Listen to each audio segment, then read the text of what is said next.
handy horsemanship skill that is really, I think, very important to have, especially when you're riding with kids, is the ability to pony. So there are lots of times when you want to ride with your kid or grandchild or niece or nephew or whoever it is that you're riding with, and you might want to go out together. You might want to go on a trail ride.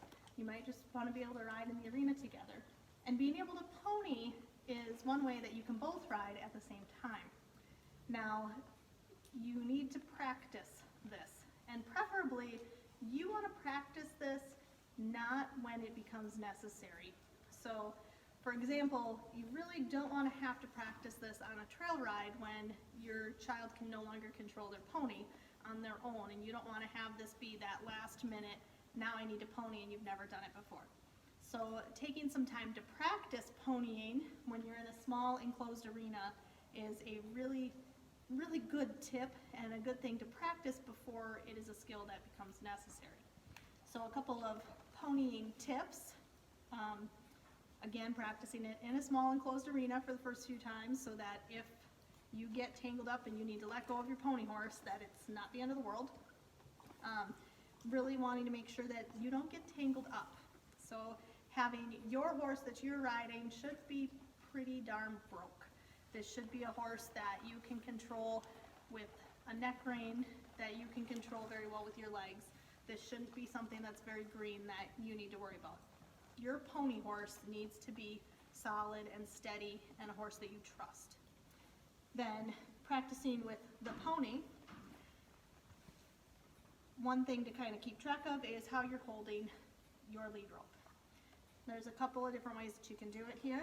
You can coil up your coils in your left hand, your rein hand, and then have your right hand here to hold the pony rope.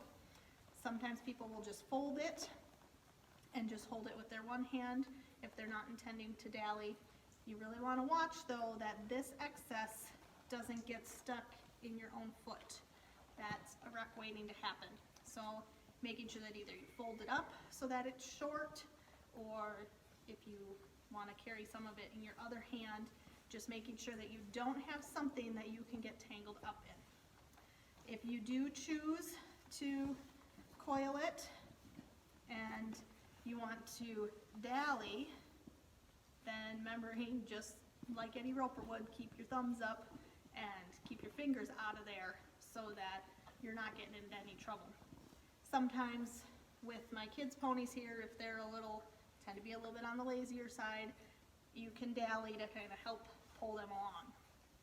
But again, your kids' pony should be pretty darn broke too. Should be good to lead, shouldn't be too sluggish, shouldn't feel like you're leading a donkey every single time that you take it somewhere. So I'll kind of pony around here and show you what we do.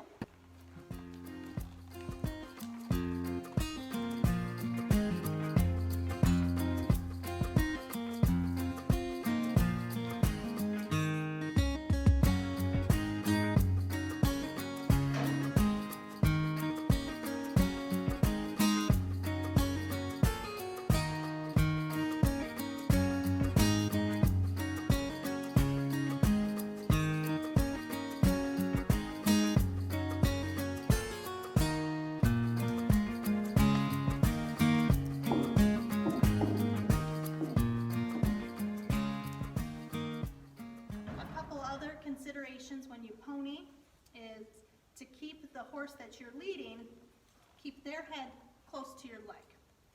If they get too far ahead of you, and your pony tries to go in front of you, that can be a wreck.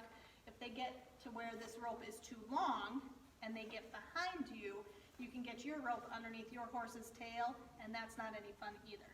So keeping the line that your pony is on, keeping kind of their head close to your leg, will prevent you from getting into too much trouble.